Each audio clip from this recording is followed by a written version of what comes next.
So thank you very much. As will become clear later, I'm not actually used to being on a podium, and I'm not actually used to speaking to people in a class face to face, and you'll see that a bit later on why. So my name is Siona, and I am a Swidog Gwybodaeth, and you might be too, you just don't know it yet. And I teach, and I work in the library, and I teach in Grwp Llandrillo Menai. It's the biggest, gasp, further education college in Wales. But I'm not here in disguise. I do actually do an awful lot of HE and FE provision, which is why I'm here today.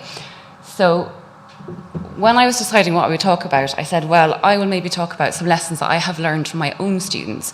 So I teach on library qualifications, and I teach on degrees and foundation degrees and professional qualifications for other librarians, which is not something I ever thought that I would be doing myself. And I specialise in digital literacies. That's what I would look at specifically. So before we get into that, I just want to spend a couple of minutes, because in the great tradition of preparing for a session, you leave people with something to take home with them. So I'm going to teach you to speak Welsh in about 30 seconds, right? Believe it or not. Okay, so bore da.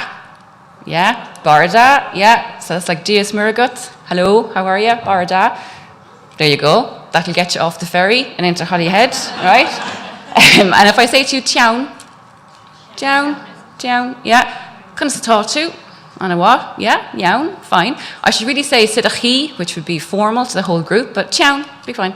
Anyone who's seen Derek the Weatherman on BBC Wales, he says shemai, and he winks like Jerry used to do. But he says shemai because that's South Wales Welsh, but I'm teaching you North Wales Welsh, right? Gogledd Cymru. If you're into your rugby, you'll hear people called the Gogs. That's North Wales rugby, right? The north-south thing in Wales is like just the same as over here. If I say Tishop Haned, you say it? Tishop Haned, Tishop Haned. And one that's a cup on tea? Yeah? Tishop Haned? Yeah, there you go. That'll get you straight into any office. So you'll be the best friend of everybody there if you can say Tishop Haned. And you'd say, yeah, panad een, panad dau. It doesn't mean 1 cup or 2 cups. It means panad een, 1 sugar. Panad dau, 2 sugars. Okay, there you go. Listen, this is all it is. And the last thing I would say, gai bag for life. There you go. That's, that'll get you through the first 6 months anyway, right? Okay. So, if we actually get on to the actual talk I'm supposed to talk about. So, one of the things I learned is, and one of the things I want people to think about today, are what are all the skills that your team has that they use at home, outside of work, that they're not using in work. So they either don't see the connection between what they already do, because they enjoy it, they're in the flow, or they don't have the opportunity to do it. I'd also have a think about what it actually means to be learner-centred, and I know that's something that Jim talked about yesterday. And also, what in your team are kind of the intransient things, or what have I said, kind of intangible influences on the service you provide that they don't know about yet? Because they are all the things that have come up again and again on the library courses that I've taught on. So some of the things you would have a look at are things you use at home. Anyone who's got kids, Xbox, Battle Royale, that's it, Fortnite, all those different things. But FaceTime, all these things, I mean, that's a community of practice. That's online collaboration straight away if you're a gamer. Guilty pleasures, that's written on the wall of a bar in Dublin. I can't remember which one it is. But Spotify for listening to podcasts. If you listen to a podcast, you should know how to record a podcast. That's what I would say, and you should be using that if you can. Instagram, that's your engagement, that's your collaboration again, all these different things. People take it for granted that just because you use these things at home, you will never be able to use them in work or they wouldn't be relevant, but that's not true. Also, I would say if you're into your running or you're cycling, anytime there's people here who use Strava or Garmin, gets quite competitive in those tables. That's another community of practice. You want to be like a king of the segment, all those different things. Well, there's big data. Straight away, that's your contribution to that and how you engage with it. In your ordinary life, hobbies, I would be a footballer as well as a librarian. This is as much of a shock to me as it is to any of you. This is quite new.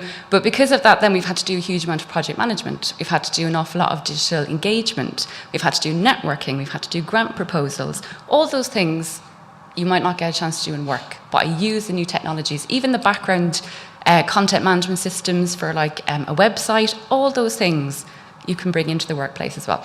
Also, that picture is of me and some of the girls from my football team. We're doing a Fizzy 5K. Has anyone done that before? It's where you run for a kilometre and then someone gives you a glass of Prosecco, and then you run for another kilometre and you get another glass of Prosecco, and that happens 5 times, and it's brilliant. So if you don't do that over here yet, you need to start doing that, okay? If there's any, like your New Year's resolution is get on that. The next one is in Llandrillo in September, so you're all invited to come over and do that if you want. And this is even before I click on the stuff we use in work, which is not clicking. There we go.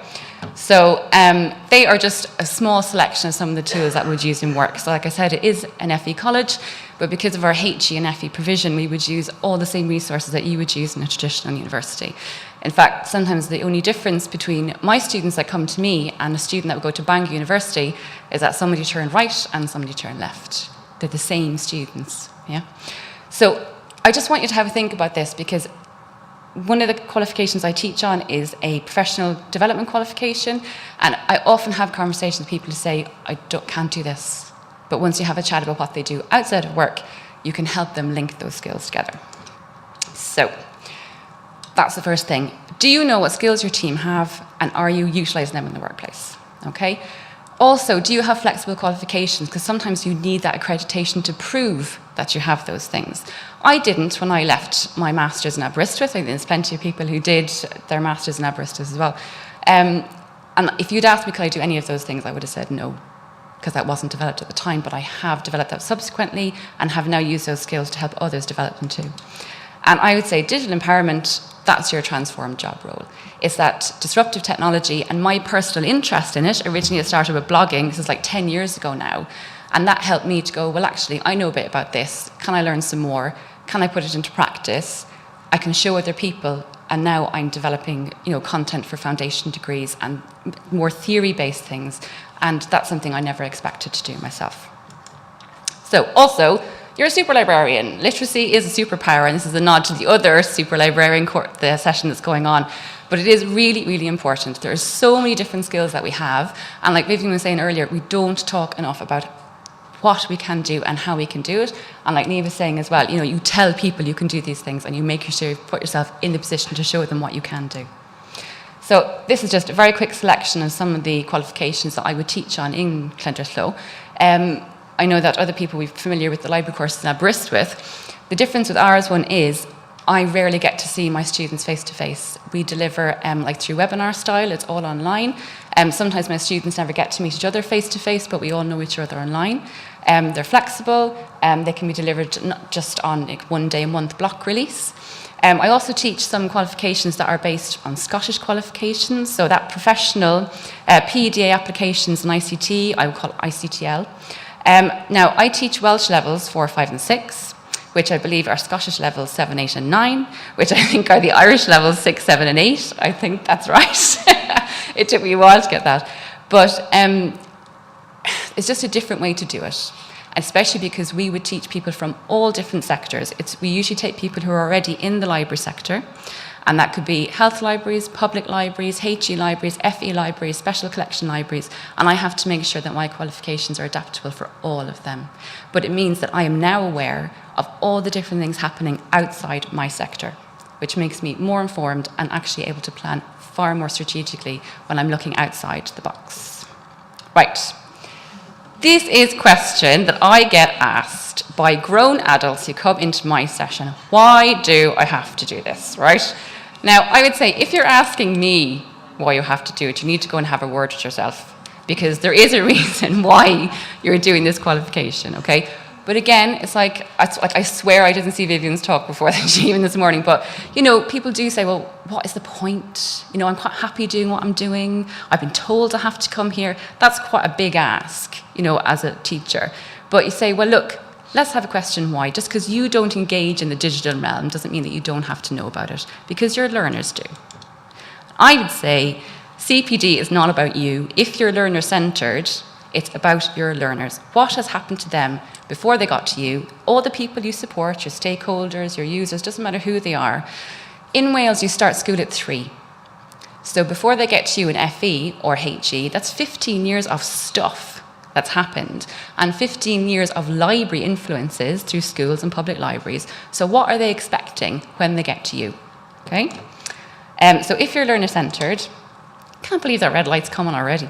If you're learner-centred, there's lots of different things you need to think of. So from school library point of view, you know, they're saying now you need to be understanding instructional design strategies at a school library section. You know, do you provide that already, or could you have a conversation about that in your own context? Public libraries, we have the digital services, the universal offers. That would be from the Society of Chief Librarians in the UK. If they're offering that in a public library, am I offering the same or a development of that in my third level education? An FE library in Wales, we now have numeracy, literacy and digital literacy as a third core skill throughout the whole curriculum from early years right up into like PhD level. So am I reflecting that as well? Am I aware of it? And last year they introduced the digital competency framework, which embeds all of the curriculum, again, right from early years, right to the last. Did I know about it? How am I implementing that? And how am I changing my practice to make sure that my users and my students, and my library students, know about this? A huge number of my learners who came on the library course did not know about this, despite the fact they were in FE in Wales. So those kind of things make a difference. Okay, this is my classroom. So that's why I'm not used to seeing you so close. There's no screen. There's an awful lot of screenage, I would say, going on there. But that in itself is a transformative experience. Just even dealing with the technology, never mind building your community, your class community when you're there. But one of the ways you do it is Jaffa cakes. Yeah, I could have a whole conversation with you about Haribo and Twix, but Jaffa cakes, yeah? Because the best way to do it is, if you want to have a chat, you post out Jaffa cakes in the post to all your different areas, and then you have a cup of tea and a biscuit at the same time, even though you're looking at it on the screen. Bubble wrap is what I would say. But, you know, this is a different way of teaching. It's a different way of engaging. It's still creating a community of practice in a way that you wouldn't have expected before. And I know my qualifications work because I listen to my learners, and all their senior managers say they are more engaged, they're more enthusiastic, and they ask more questions, which can be a problem. But it means it makes everybody more accountable. Okay? There you go, Doc and Freya.